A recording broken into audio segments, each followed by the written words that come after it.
Hello, welcome to the webinar in our series on mental health and performing artists. I'm Dr. Nancy Kadel. I'm acting as host today, and these webinar recordings really started as a mental health work group as part of the International Association for Dance Medicine and Science. Our goal with these webinars is to provide you with mental health tips, to explore any mental health issues, as well as to promote resilience. Some technical information: you can find links to these recordings either through the iAdams app, through the iAdams Facebook page, Twitter, and on Instagram. Today is a panel of amazing experts, Doctors Paula Thomson, Bonnie Robson, and Linda Mainwaring, as well as Mr. Peter Lewton-Brain, the current iAdams president. So first up will be Dr. Paula Thomson. Can you help us understand why we feel this way and what it is we're feeling? I will do my best. It's a really complex question with a complex answer, so I'm going to make it as simple as possible. First and foremost, emotions are highly individual, and they're also situationally based. Everyone has a myriad of emotions. But let's first clarify some terms, because that's where some of it can bog down. I have four definitions, four terms that I want to really clarify for each of you.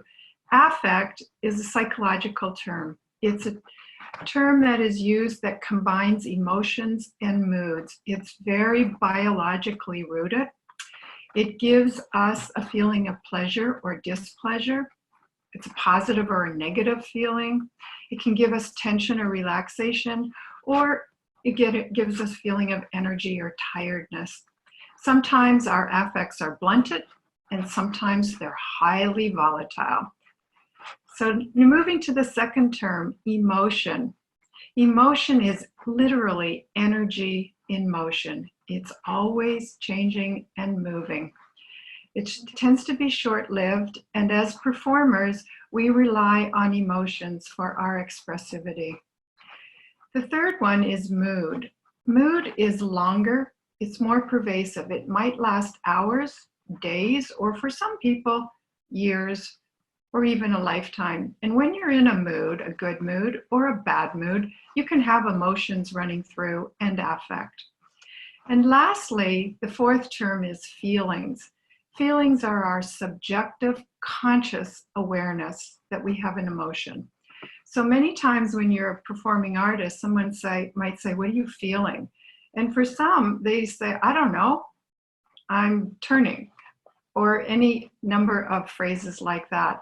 When it's extreme, it's called alexithymia. You can't name the emotion or the feeling. But with practice, you can identify them and you can name them, and that actually gives you some power and efficacy. Now, sometimes people have a delayed response. When they have a delayed response in their emotions, usually it's a fear response. They're frozen or they're dissociated. And after a bit of time, you may calm down a bit, the arousal level may come down, and then you'll have a response. So if you're having delayed responses, it's perfectly normal. And for some, you may even have an atypical response. Many times people are at funerals and they start laughing with the others. It's normal to have these odd reactions under extreme circumstances. So our bodies feel emotions. They're in our body, and they can affect our thoughts. And that's coined coming from the bottom up. But you can also go the reverse way. Our thoughts can affect our body, which is top down. It's a very complex interface of our body, our biological, physiological, neurobiological processes, our thoughts or cognitions, our perceptions, our appraisal systems, and all of those affect our motivation.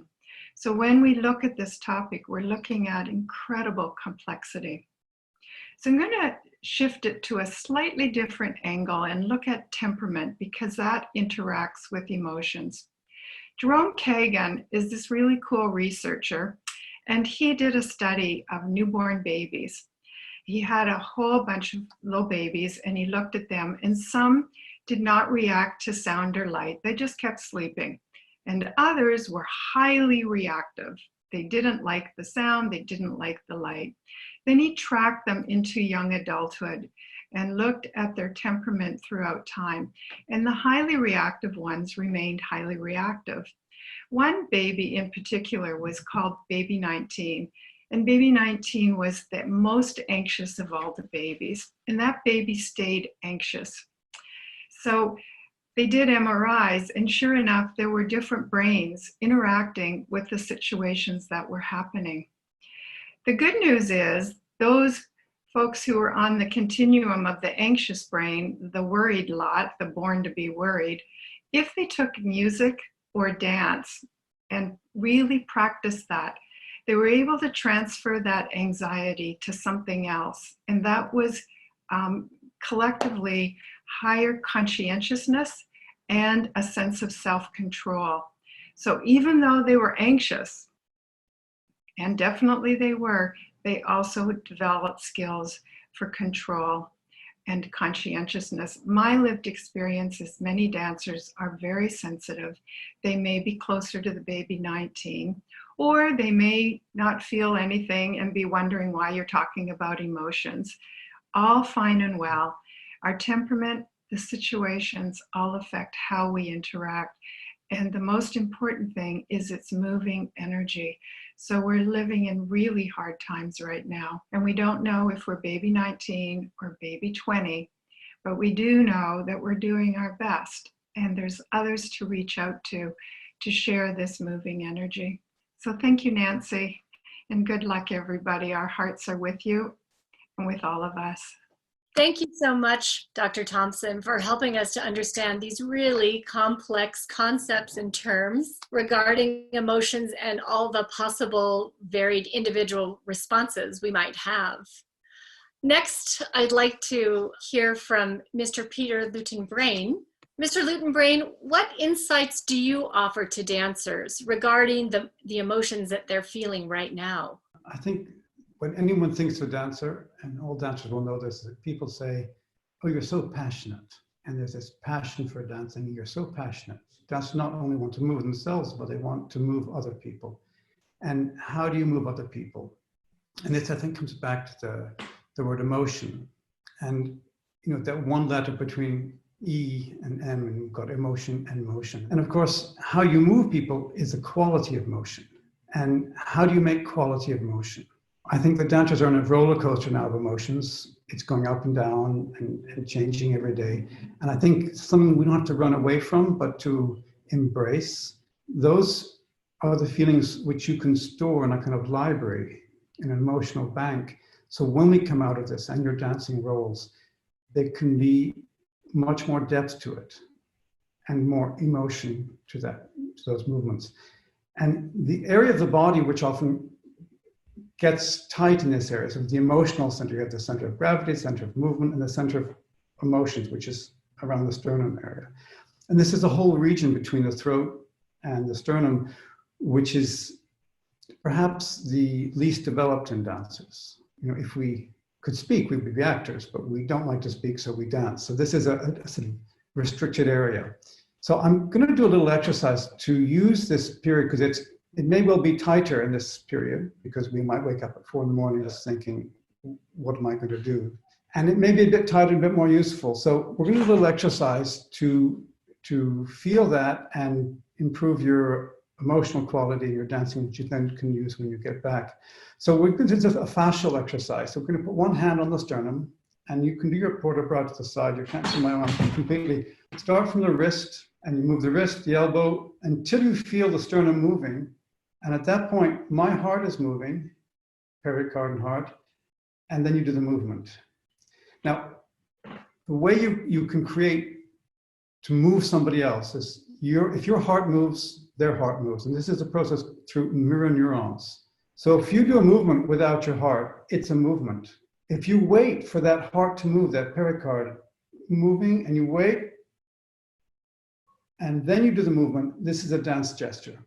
So it's full of emotions. So you can practice this, all the movements you want, until that starts to move the skin on your sternum. Don't do the next part of it, preparation, and movement. Someone can call you. You can call a person, you can just sort of look. But if someone calls you and you wait for your heart to move and look, this can be almost over the top because it's good for a stage. You can practice your pantomime, you can practice all these things, but wait until that emotional center is moving. And this is a way you can practice. So when you go back, you have an extra tool in your pocket. So I wish you good luck with all these experiences. Keep these experiences, store them, and they'll be very useful when you're dancing and when you want to move people. Thank you so much, Peter. Thank you for helping us to understand how dancers might be able to positively use some of these experiences and emotions they're feeling for their performances in the future. Next, I'd like to reach out to Dr. Bonnie Robson. Dr. Robson, what advice do you have for dancers on how they can help themselves cope emotionally in these? Research has shown that in times when stressors outside are unpredictable, this can be a time where your emotions become aroused and sometimes even out of control. The ideal is to be not too relaxed, but not too anxious. If you're too relaxed, you might find yourself falling into being listless, apathetic. I just don't want to bother today. So what you might want to think about is your emotional temperature. What if your temperature is too high? That means you might look at your heart and your heart rate will be higher, and you'll be more worried, tired even, and interestingly clumsy. If your temperature is low, you're going to be has kind of a floating consciousness, poor decision making, and you're not going to be functioning very well. Even your movements will be slow. In taking my own emotional temperature, I like to think about the inverted U principle. And in that, as I increase my arousal, my focus, then my performance is better. I get the job done up until a point where it peaks. And after that, if I have any more arousal, it falls off. Now, let's say that you are experiencing a lot. Keeping a journal can be very helpful and even grounding. If you record your mood changes along with, say, some of the other changes in your life, such as nutrition, sleep, hydration, and even exercise, what things change your moods, and then you can adjust them as you see fit. If your emotions are out of control and you're not able to track them, you may want to talk to a physician, a mental health counselor, or a helpline. I know it's not always easy to contact somebody about your emotions, but sometimes you may want a friend or family member to give you a little help around making that phone call. And similarly, if you have a friend or family member who is out of control in their emotions, you might want to suggest to them that they contact a helpline. It's not always the best course to try and counsel your family member yourself. These are some tips that may be of help to you, but they may not, because each of us is an individual. So good luck on your journey. Thank you so much, Dr. Robson, for those really practical tips on recognizing and managing our emotions. And I do really appreciate that it's very important reminding us to reach out to a helpline when we feel like our emotions are getting out of control. Next, I'd like to go to Dr. Mainwaring. With your experience working with athletes and dancers, what other tools might you offer to help better regulate our emotions? Thank you, Dr. Kadel. It's great to be here with all of you. Well, first, awareness is very important, as been pointed out already. If you can recognize what you're feeling, is it nervousness? Is it sadness? Is it anxiety? Is it fear? Or is it something that you just cannot put your finger on?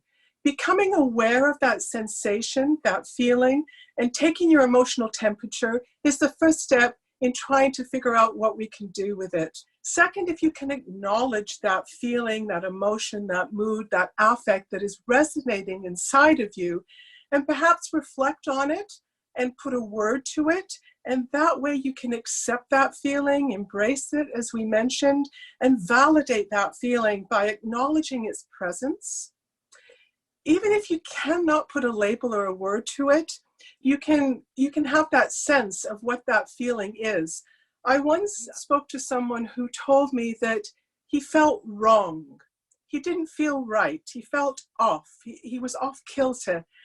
And he couldn't describe his sense with a technical word. But I thought, how authentic is this description? Because oftentimes we have this sense of upsetness that we can't really get a handle or a word on. And that's okay. To acknowledge that and try and reflect on it and figure out what's happening is an important step in trying to figure out what we're going to do to regulate our senses of emotion. Second, you may want to try and locate that sense of feeling or distress or upset, where it lies in your body. Where is it arising from? Ask yourself, where is this sensation coming from? Where is it emanating from? Is my stomach, for example, the seat of this fear and this anxiety? Is it something that I can locate in my body? Maybe it's moving around. Maybe the emotion is jumping. Maybe my shoulders are feeling tense and those trapezius muscles are clenched and there's no way we can release them no matter what we do. And these are all very natural feelings, and if we become aware of them and acknowledge them and validate them, then we can work with them. And so there are a couple of strategies I'd like to share with you. There are many strategies, but let's go with 2 strategies today to provide some comfort and some sense of presence and stabilization, and try and help us feel connected to who we are, where we are, and what we're doing. So I call the first one Butterfly on My Heart. And Peter Lewton-Brain talked about this important area here, that oftentimes we don't pay enough attention to that area. And let's do a strategy that's going to help us calm our system down. And if you take the location of your clavicles, these 2 bumps here that stick out the proximal side, you can actually feel them emanating here. And in between those clavicles, you have the sternum. And if we locate that point between the clavicles, this is where we're going to address this next butterfly on the heart. So we have that sensation and that feeling down the clavicle, in between the clavicles. Next, if you take your hands and you face your palms towards you and you cross your palms and interlink your thumbs, and then just wiggle your fingers. This symbolizes a butterfly that you may have seen flying around somewhere. And if you take that butterfly and let it gently land on your chest with the thumb in that space between your clavicles on the sternum, and gently, alternately, tap one side and then the other. Just gently tap. This is called bilateral stimulation of the nervous system, and you can create your own pace, but you want to try and just calm yourself, connect to yourself, and just give yourself a sense of soothing. Give yourself a nice sense of connection to who you are and where you are. So that's one strategy, using the butterfly on the heart. The second strategy is what we as developmental psychologists call a transitional object. And transitional objects are objects that, for example, a baby may use or a child may use if it's separated from its mother. It takes a symbol of that relationship with it to daycare or to the next room while it's sleeping. And I suggest we all need to bridge that gap between our familiar, our relationships, our sense of connectedness, and we could all perhaps use some sort of symbol or transitional object. And I'd just like to share a couple of examples for you now. We have Teddy, could be a transitional object. You just give that Teddy a hug. It could be a stuffed animal, a dog. It could be your ballet, your training shoes that you just put on your feet and you walk around in them and you do some moving, and it gives you a sense of stability. It could be baby 20. or it could be baby 19 that you want to just kind of take care of. And we all have inner children and inner childs that we want to protect. Or it could be a blanket or a pillow. You don't have to have a fancy stuffed animal. And you can just hug that to give yourself a sense of comfort and love. So those are just a couple of things that we can take with us anywhere to give us a sense of comfort, security, connectedness, and this sense of embodied love and the qualities that we know are familiar in our real worlds. So thank you. Thank you, Dr. Mainwaring. You remind us how important it is to acknowledge what and how we are feeling, as well as for us each to find ways to feel comfort, to feel safe and grounded, and how a favorite object can help. In closing, do you have any final thoughts for us? Thank you, Dr. Kadel. Yes, today we've covered many, many aspects of an important topic on emotion. It's a very complex concept, and it's a very integral part of our being. And as was really nicely pointed out, it's about movement and motion and where it resides in our body. And we can do things to help regulate some of those emotions. There are a number of strategies that have been mentioned today, very wonderful strategies that include practicing, embracing your emotions. So after this is all over, you can capitalize on these emotions and express them in your art form. We've talked about the strength of music and dance and movement to express our emotions and to maybe cathartic. We've talked about writing and journaling. We've talked about transitional objects and the kinds of soothing we can do to comfort ourselves. So we can give ourselves a big hug just to kind of give us a sense of grounding and security that connects us to where we were before. And if you're working with clients, you're working with a friend who's upset, try and acknowledge and validate their feelings rather than trying to move them through that feeling and tell them to get over it. We need to embrace our feelings and try and help ourselves and each other. So I'll just finish by saying the body knows, the body reacts, the brain interprets, and our minds can manage some of these difficult times and difficult emotions. So give yourselves a hug, everybody, and be well and be safe. Thank you. Thank you so much, Dr. Mainwaring. And thank you to all the fabulous panelists. I really appreciate all your insight and help today. And please join us next week for our webinar when we'll explore stress and coping. Thank you very much.